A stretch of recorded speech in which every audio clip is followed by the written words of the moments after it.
Welcome to the Deep Dive into Agile Marketing podcast with your host, John Cass. Together, we'll take a closer look at the ins and outs of marketing through an Agile lens. You'll learn from interviews with top Agile thought leaders and practitioners and gain fresh new insights for your journey. Let's get ready to dive in.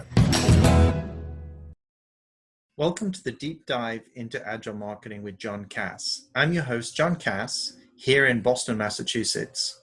Today, I'll be interviewing Amy Luethmers, Chief Marketing Officer at the University of Wisconsin-Stout. Welcome, Amy. Thanks for joining us. Thanks, John. So in preparing for this call, we talked a little bit about some of your journey using Agile Marketing.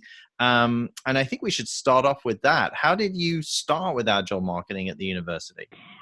Sure. Well, I'm fortunate in that I happen to be married to an IT professional. So he works as a consultant and had been on numerous Agile projects for various IT operations and at various sites. And the more and more I listened to things that they were doing as a team, the more and more I thought this might be the answer for something that might help our team be more productive, stay on course and do better at planning and creating more space to be creative. And so I started digging into it a little bit, and then I caught on that the marketing movement had already begun, and I got on board. I thought that was great because I'm also in a technology marketing household, myself being the marketer and my wife Karen being the technologist as well. So it's always good to have that relationship there. So that you can gain insights into how the tech world works as well. So what was the landscape coming into the university? Sure. Well, when I started there about going on 7 years ago, I came into what I would consider a creative services unit. It was not at all a marketing unit. It was just sort of an internal service-oriented department where people, if they wanted a brochure created, they could come and put in a request and the department would make it look nice. We were not a strategic partner for the university to drive any type of revenue goals.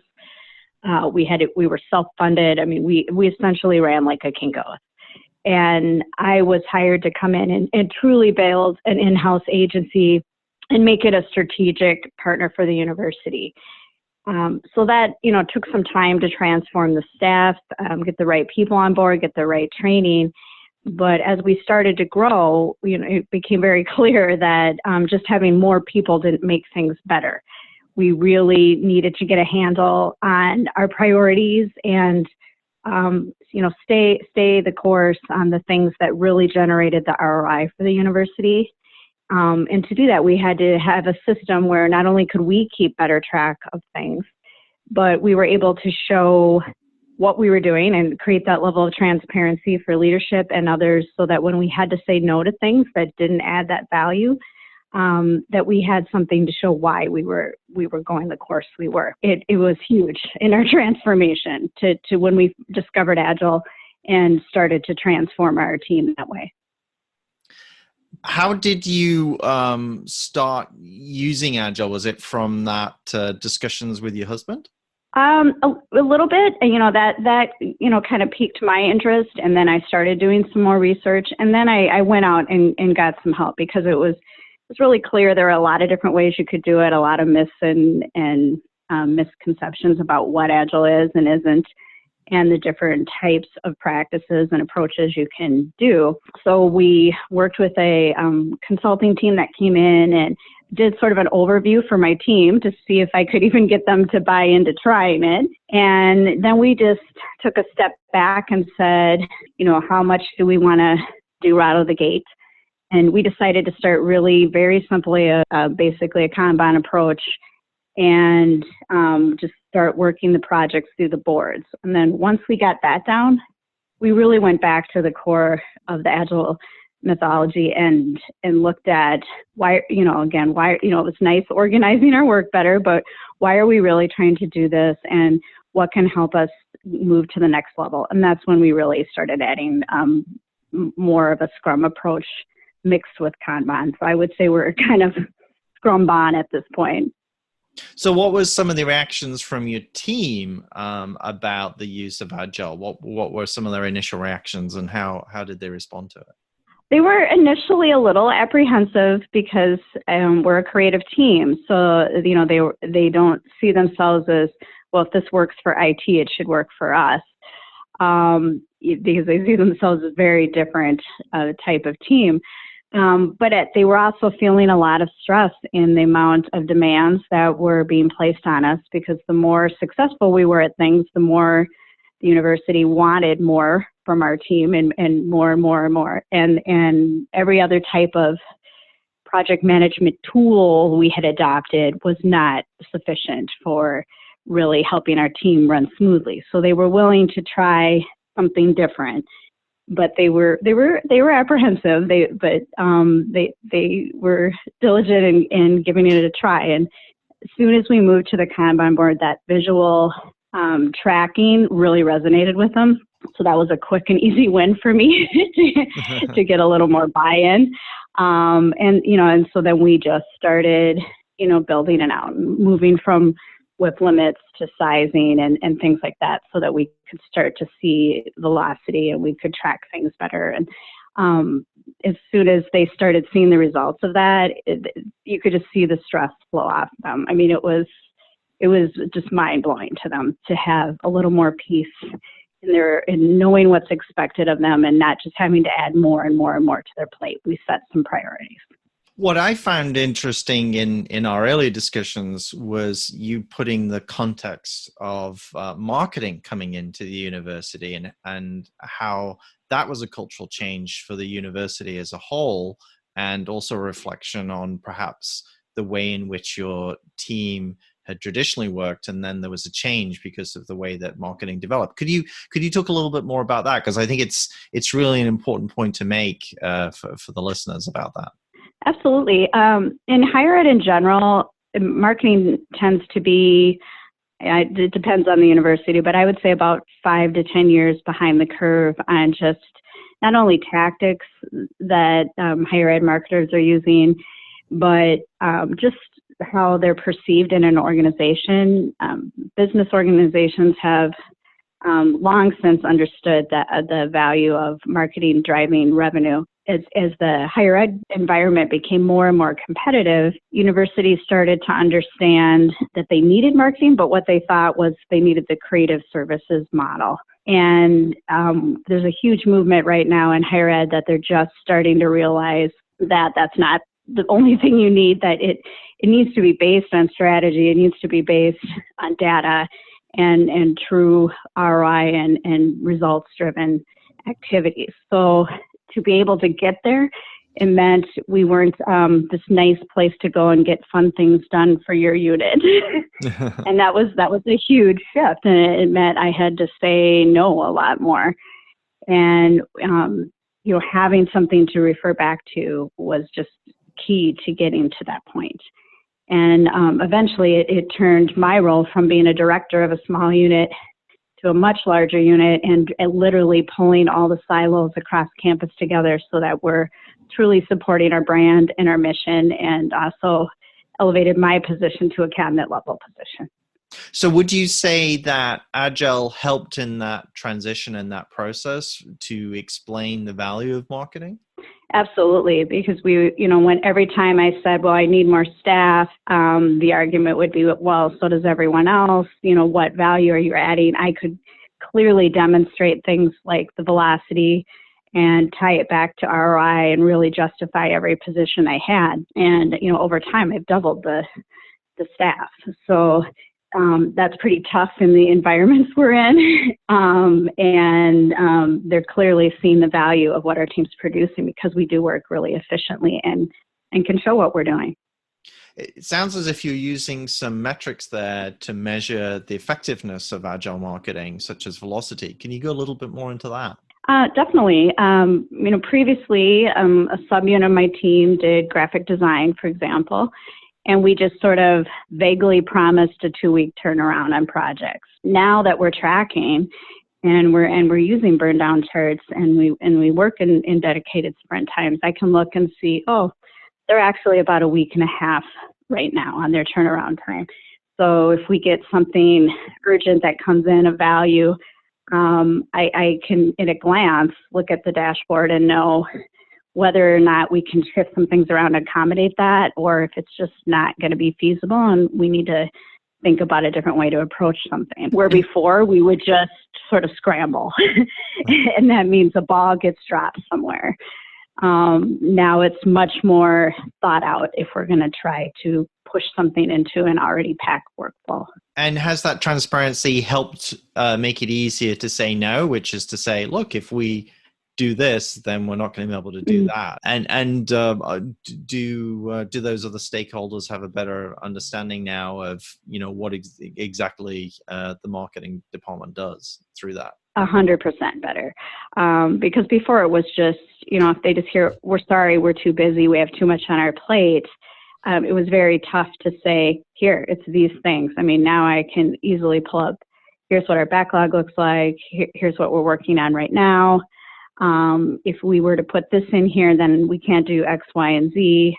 And, it's already been determined these things are critical to an end result. And now I can easily, point to that. And it's pretty clear. And I can make some decisions with fellow leaders very easily, even though they don't understand most of the rest of what we're doing, because we are not working in a fully agile organization. We're really kind of in our own silo on working this way, but they understand the metrics. So that's helped me immensely in showing our value. I have to ask this tool because I know a lot of audience members like to ask this question, but what tools are you using to manage the process? We're currently using Smartsheets. It's okay. We used Jira for a while, really liked that. But we do still have to take a certain amount of submissions from other areas, and Smartsheets allowed us to use build out forms really easily, and so that's why we switched to it. But it doesn't have, I had to build out my own dashboards in it. It was pretty time consuming, so I don't know that it's the end all solution, but it is working for us. So you've got your process down and the tools down. How is self-management working for your team? Where are they along in that maturity and progress level? They're getting there. There's a few people on the team. Again, I mean, it's a creative team. And so there are a few people that I think at times feel like it's, maybe too transparent for them. They would like to just kind of work on whatever they want to work on. And, but, anytime we talk about it and we talk about, well, what are your goals with what you want to do versus, what's been prioritized for the sprint. And there's some negotiations happening. So we're teaching our team members to be a little more vocal and advocating for what they think is important as well as the mission. And we try to balance that. If there's something that, they're like, I'm not getting enough time to do this thing that I want to work on because we have all these other priorities coming down to us. My product owners are getting better and better at understanding that we have to also compromise with our team members sometimes and give them the space to do something that is a little more maybe experimental and that we don't have senior leadership maybe waiting on. But it's still important because that's really key to the manifesto that we really want them to be able to experiment and make and try things and maybe fail, but we're not going to grow if we continue just to respond to things. So I think that's been the biggest challenge, but we're getting there. Something we're still growing around. And what's been the response from university stakeholders to the use of Agile marketing, and how has that changed, as that response changed as your roles changed? It's been huge. Because people saw such a transformation in what we were delivering, they were like, they saw we were just exploding. We were able to do all kinds of things we weren't able to do before, just because we had things, flowing so much more smoothly, that we started getting questions like, what are you doing over there? And we have served as coaches for other projects across the university where they just wanted to give it a try. And they're mostly one-off projects. There hasn't been another whole team so far on the university that's tried to transform, but they have, done some pilot projects and really liked it. And it's been good for my team to then be able to share what they've learned and coach other areas beyond marketing. We talked a little bit about the Agile Marketing Manifesto, and you mentioned that you'd like to do some editing on it. But that's fine. I mean, when it was put together in 2012, we all thought it was just a shot in the dark, and so we want to see more ideas and suggestions from practitioners like yourself. Any thoughts about where Agile marketing is heading and how marketing approaches Agile in a different way from the development team? I actually think the manifesto is done really well. It was the principles I was teasing you at. We just need a little more polishing. But the one thing, and I don't know that it's different from IT because with IT there was a similar approach of trying to get people to not work in isolation and really be part of a team and understand working with one another. Even in marketing, I see that a lot, even though it's, people think of marketers as very, outgoing and, tend to love to collaborate and stuff. It's not always true. Sometimes somebody's working on a part of a project and they need to collaborate with someone else. And before that wasn't happening, and then things were falling through the cracks. And what I've seen is that this has brought our team closer together because it's transparent. There's a process. They know that they need to actually go talk to someone when they're completed their part of the process. And I just really see them becoming a stronger autonomous team. And so I think if there was anything to add, that it might be something along that lines to the manifesto, because it does talk about collaborating with stakeholders, but not as much about the collaboration within the team. And I don't, the original manifesto, I don't believe had much about that either, but that's an outcome I've seen. And I guess hypothetically you could be agile all by yourself, but it tends to generate stronger teams if you're really adhering to it. Well, that's great. Well, Amy, I think that's all we have time for. So I really appreciate you joining us on the Deep Dive into Agile Marketing podcast. Thanks for joining us today. My thanks to Amy, and we'll see you next time. Thanks for joining us for another episode of the Deep Dive into Agile Marketing podcast. Be sure and subscribe to our show and leave a review to let us know what you thought of today's episode. And if you like what you heard and want to learn more, visit www.businessagility.institute. You may know you're listening to this show along the Marketing Podcast Network, but did you know there are other great shows on MPN to help your business? Christy Heiler hosts a fantastic podcast called Own It. Christy, tell us more about the show. Own It is all about celebrating women and non-binary advertising agency owners. We talk about buying out of the boys' club of advertising because less than 1% of ad agencies are owned by women. And where can people subscribe? You can find the podcast at untilyouownit.com. We're also on the Marketing Podcast Network at marketingpodcast.net. And of course, you can subscribe wherever you get your podcasts. You heard her. Go subscribe. This podcast is heard along the Marketing Podcast Network. For more great marketing podcasts, visit marketingpodcasts.net.